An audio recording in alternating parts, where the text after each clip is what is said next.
welcome to Nighttime Natters. It is the 15th of November and it's 9:15. I didn't do a Nighttime Natters last night, ladies and gentlemen, because I went to a psychic night organised by Oasis FM, and it was at the venue where they do go-karting and the Sound of Musicals, which is near the turn off for La Caletta. If only I'd have known that yesterday when we ended up going near towards, where did we went? I can't remember where we went to go towards, but we went the wrong way.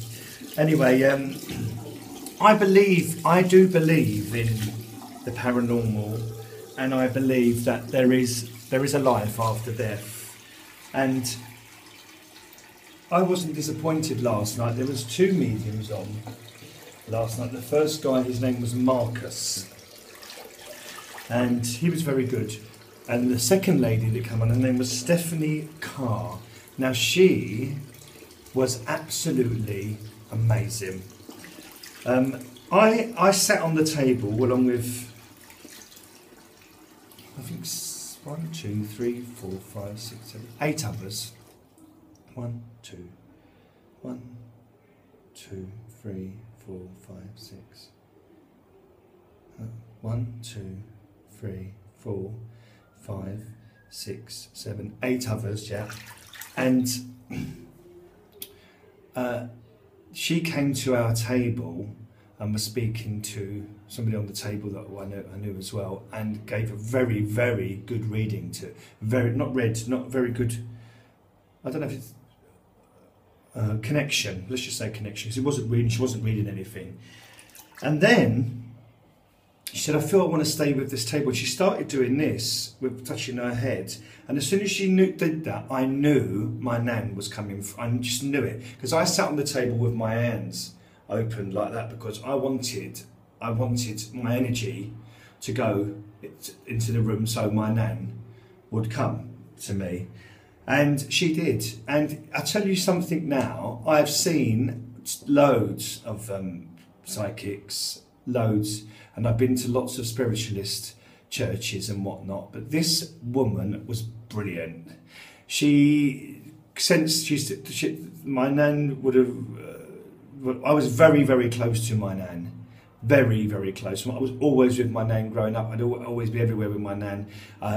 You know, lots of people thought that my nan was actually my mum.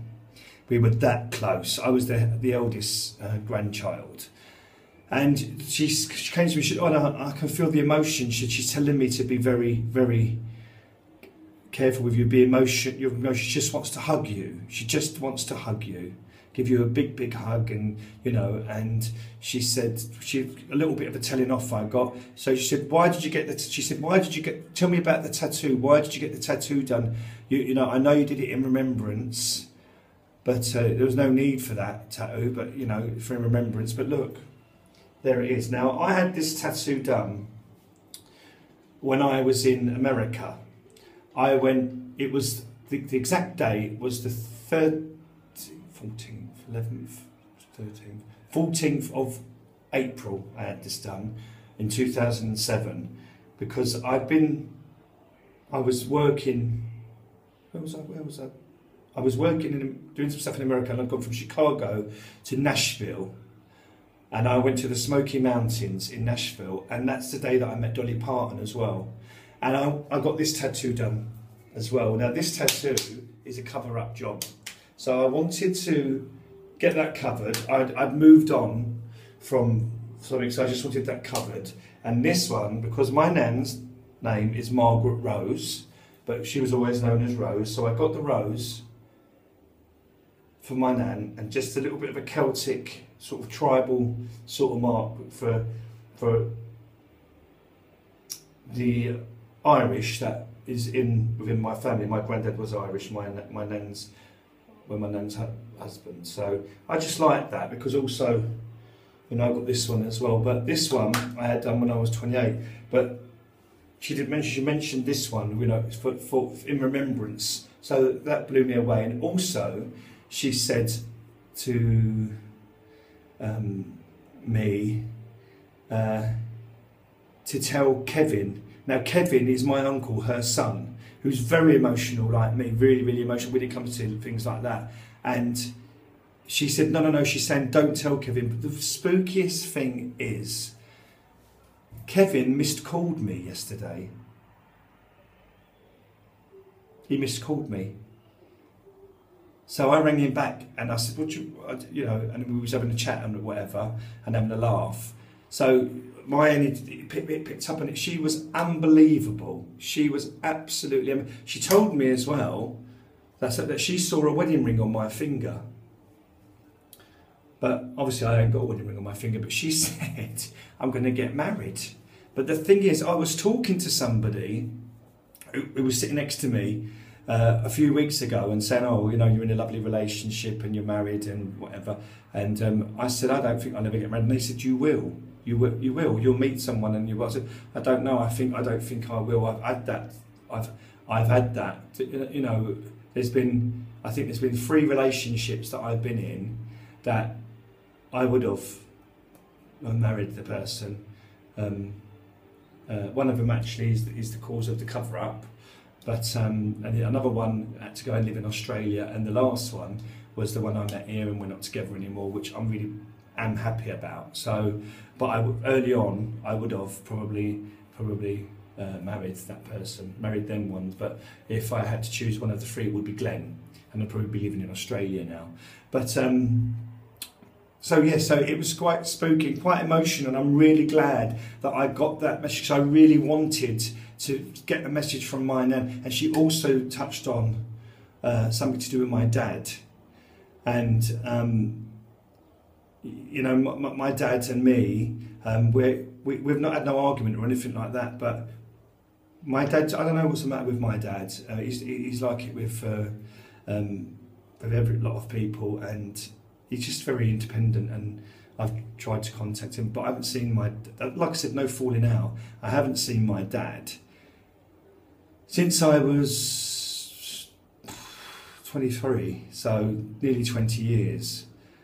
But I've spoken to him on the phone once, and I've messaged him on Facebook, but no reply. But he hasn't replied to any of his children, so you know, I know, but I don't, whatever it is with, I mean, my dad didn't have a very good relationship with his mum growing up, and his dad died when he was quite young, so I don't know. But you know, I still love my dad no matter what. So to get that message from my nan, who's not his mum but my mum's mum, and she said to me, listen, your dad, you'll never understand him, and he'll never understand you, and you'll never understand him.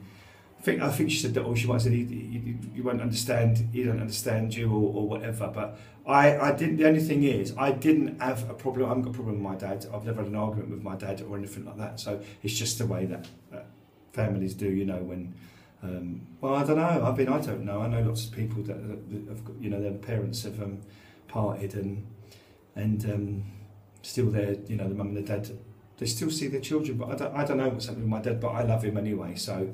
Regardless of, so it really, when I came out of there, I was quite, oh my God, and I came home and I went and got myself something to eat, and I just could not switch off. I could not switch off. And I remember seeing a psychic before, and she said, if for some reason something comes into your brain randomly, you know, with regards to anyone that's positive, that's them close to you. And last night, I really felt close to my nan, really, really. I felt that she was in the villa. I really did, and I kept waking up and I kept talking out loud, and I had the most weirdest dream. Me, my mum and my sister and Pearl were in Amsterdam. I don't know why, but we was in my mum's. Where I was staying was my mum's house, but it was in Amsterdam, and I was with a guy who was a fugitive running away from the police and kept running in lifts and opening lifts and shutting lifts, and then I got up to go to the toilet, and he come up and said, oh, I'll come back to bed, I want to spoon you. Very weird dreams going on there. So I kept waking up and then talking loudly, you know, are you there? Nan, I'm feeling your love, and I can feel the hug, and, you know, everything like that. I felt it, you know. And but I got very emotional when I was speaking, because she also said that, you know, she passed just after a birthday, but it was my birthday. My birthday's the 14th of December, and my nan passed away. on the 18th, and the lady did say, I wouldn't say this is an old soul. She went relatively young, and my nan was 64 when she passed away, which isn't old at all by any means. Like my mum's 62 next year, my auntie is 64, you know, and that's no age at all. But when she went like that, and then she said, but that was secondary because she previously had breast cancer, and it was true. It was all true. So I'm really pleased, and I sent her a message on Facebook and said, that was brilliant, thank you so much. And today I've just been like, I told my mum, I didn't tell Kevin because she said not to tell Kevin, so I don't want to, you know. If my mum tells Kevin, that's another story. But it was beautiful, it was beautiful, I really needed it. And I got it and I loved it, and I'd love to go and see that lady again. And I just want to say thank you very much to the organisers at Sound of Musicals and Oasis FM for bringing that lady over, and as well Marcus. It was lovely, and you don't know how humble I am and how touched I am to know that my nan came to me, because I've been waiting years to get some sort of message, because I've been to places, and I got it, and I feel it in here, and I'm going to keep it in there, and I pray and I hope one day again that something else will come through, and I know that she's with me in my heart, always in my heart, but just around me, and I feel really loved. I feel that I've had a big cuddle. Oh, it's an amazing feeling. It really is amazing. Anyway, that's that. So I've not had no siesta today because I couldn't sleep properly last night. I kept tossing and turning and waking up. So I'm going to treat myself. I might treat myself to something to eat tonight, or like an Indian or something, or I might just have a pizza, because I've got a pizza in, so I may have the Indian tomorrow.